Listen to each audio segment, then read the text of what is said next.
जय श्री राधे कृष्णा। आज से मैं आप सभी को श्रीमद् भागवत महापुराण की कथा सुनाऊंगा, छोटे छोटे एपिसोड बनाकर, ताकि आप सभी को समझ में आ जाए। आजकल सभी के पास समय का अभाव है, इसलिए छोटे एपिसोड बनाऊंगा ताकि आप सभी को समझ में आए। हम सभी ये जानते हैं कि श्रीमद् भागवत महापुराण में कुल 18,000 श्लोक हैं। इसमें स्कंध 12 हैं और अध्याय जो हैं 335 है। भागवत कथा सुनने से मोक्ष की प्राप्ति होती है, हमें प्रभु से प्रेम हो जाता है, संसारिक बंधनों से छूटने का रास्ता मिलता है और भी हमारे बहुत सारे ज्ञान के चक्षु खुल जाते हैं।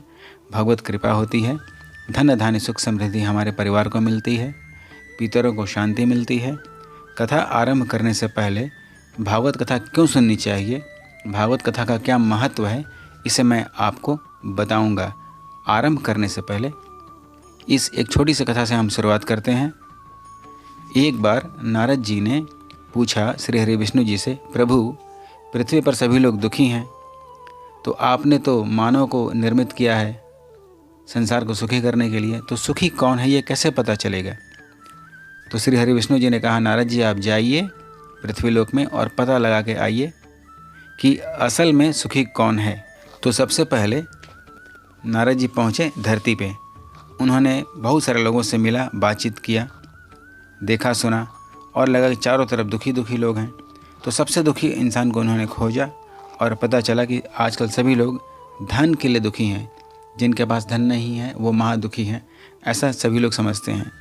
तो सबसे पहले श्री नारद जी साधारण मनुष्य का वेश बना करके एक निर्धन व्यक्ति के पास गए। उन्होंने उस निर्धन व्यक्ति से पूछा, क्या आप दुखी हैं या सुखी हैं। निर्धन व्यक्ति ने कहा, मैं बहुत दुखी हूँ। तो आपके दुख का क्या कारण है, आपकी नज़र में कौन सुखी है।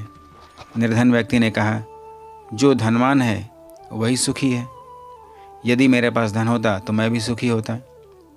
तो नारद जी ने कहा, चलिए आपका शंका को हम दूर करते हैं। नारद मुनि ने निर्धन व्यक्ति को अपने साथ में लिया और उनके क्षेत्र के बहुत ही धनवान व्यक्ति के यहाँ गए, उन्हें प्रणाम किया और कहा कि मैं आपसे मिलने आया हूँ और ये जानने आया हूँ, आप तो सबसे धनवान व्यक्ति हैं, तो क्या आप सुखी हैं। उस धनवान व्यक्ति ने कहा, नहीं, मैं धन की वजह से बहुत दुखी हूँ। आए दिन चोर लुटेरे आते रहते हैं, डर बना रहता है, लोगों की धमकियाँ मिलती रहती हैं, ये धन मेरे जी का जंजाल हो गया है। तो नारद मुनि ने कहा, तो अच्छा आप बताइए आपकी नज़र में कौन सुखी व्यक्ति है। पर मेरे से तो अधिक सुखी राजा हैं। राजा बहुत सुखी हैं, उनके पास धन की रक्षा करने के लिए बहुत सारे सैनिक हैं, बहुत सारे सेवक हैं, आराम की ज़िंदगी उनकी बीतती है।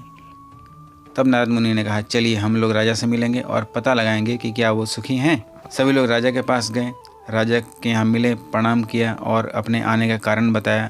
ये जानना चाहा कि राजा, आप तो राजा हैं, आपके पास बहुत सारे सुख सुविधा के साधन हैं, तो आप ज़रूर सुखी होंगे, बताइए क्या आप सुखी हैं। राजा ने सर पकड़ते हुए कहा, नहीं, मैं सिर्फ राजा हूँ, प्रजा का सेवक हूँ। लोगों को लगता है कि मैं बहुत सुखी हूँ, लेकिन मेरे ऊपर बहुत सारी जिम्मेवारियाँ हैं, बहुत तरह के छल कपट, हर तरह के आए दिन पड़ोसी के राजाओं के साथ डर बना रहता है कि वे कब आक्रमण करेंगे और हमारा राज्य ले लेंगे। तो मेरे ख्याल से मैं सुखी नहीं हूँ। तो बताइए, नारद जी ने कहा कि आपकी नज़र में कौन सुखी है। राजा ने कहा, चक्रवर्ती सम्राट सुखी हैं। जब नारद मुनि चक्रवर्ती सम्राट के यहाँ गए और उन्होंने अपने आने का कारण बताया और पूछा कि हम सभी ये जानना चाहते हैं कि आप तो चक्रवर्ती सम्राट हैं, तो क्या आप वास्तव में सुखी, आप तो सुखी जरूर होंगे, क्या आप सुखी हैं। चक्रवर्ती सम्राट ने कहा, नहीं महाराज, मैं कहाँ सुखी हूँ, इतने सारे राजाओं की जिम्मेवारी हमारे ऊपर है। आए दिन सभी राजाओं की शिकायत आती रहती है कि फलाने राजा ने हमारे एरिया में घुसकर घुसपैठ किए हैं, बहुत सारे गुप्तचर घूमते रहते हैं, मेरी जान हमेशा जोखिम बनी रहती है कि कब दूसरे राजा चाह मुझे हटा करके वे चक्रवर्ती सम्राट बने और सुख भोगें, लेकिन मैं सुखी नहीं हूँ, मैं तो तंग आ गया हूँ इस चक्रवर्ती सम्राट के पद से। चक्रवर्ती सम्राट से नारद मुनि ने कहा, तब महाराज ये बताइए कि आपकी दृष्टि में कौन व्यक्ति सुखी है। चक्रवर्ती सम्राट ने कहा कि मेरी नज़र में तो इंद्रदेव बहुत ही सुखी होंगे, क्योंकि उनके पास बहुत सारे सुख संपत्ति के साधन हैं, स्वर्ग का ऐश्वर्य है, वे जरूर सुखी होंगे। सभी ने मिलकर विचार किया कि हम चलते हैं और इंद्रदेव से मिलते हैं। इंद्रदेव जी से पूछा गया कि आप तो देवराज इंद्र हैं, स्वर्ग का सुख भोगते हैं, इतने सारे आपके अनुचर हैं, इतनी सुख सुविधाएं हैं, आप अमर हैं, आपने अमृतपान किया है, आप जरूर सुखी होंगे।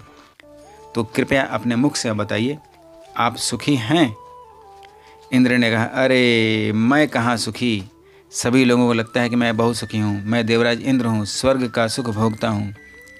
लेकिन आए दिन देखिए ना, राक्षसों ने और देवर्षियों ने तप करते रहते हैं इंद्र के पद को लेने के लिए। आए दिन इंद्र के सिंहासन डोलते रहता है। मैं बहुत दुखी हूँ, मैं सुखी नहीं हूँ इंद्र से। तब नारद मुनि ने पूछा, देवराज इंद्र आप बताइए, आपकी नज़र में कौन सुखी हैं? देवराज इंद्र ने तपाक से कहा, श्री रामचंद्र जी। राम राज्य का आपने नाम सुना होगा। श्री रामचंद्र जी सबसे सुखी व्यक्ति हैं इस पृथ्वी पर। फिर सभी ने विचार किया और श्री रामचंद्र जी के पास पहुँचे। राजा राम को प्रणाम किया सभी ने। नारद मुनि ने अपने आने का कारण बताया और कहा, हम सभी ये जानना चाहते हैं कि राम राज्य में सभी लोग सुखी हैं। देवराज इंद्र भी कह रहे हैं कि राजा राम सुखी हैं, तो प्रभु आप बताइए कि आप सुखी हैं? राजा रामचंद्र जी ने सभी का स्वागत किया, उन्हें बढ़िया सिंहासन दिया, उनकी आवभगत की और फिर कहा, मैं सुखी नहीं हूँ, मेरी प्रजा सुखी है। लेकिन राजा राम का पूरे जीवन चरित्र को देखिए तो वाकई राजा राम सुखी नहीं हैं, वे बहुत दुखी हैं। जब राजा राम सुखी नहीं हैं तो कौन सुखी होगा? देवराज इंद्र ने पूछा श्री रामचंद्र जी से, प्रभु तब आप ही मार्गदर्शन कीजिए कि इस पृथ्वी पे कौन सुखी है? जब राजा रामचंद्र जी सुखी नहीं है तो जग में कौन सुखी है? कृपया बताइए।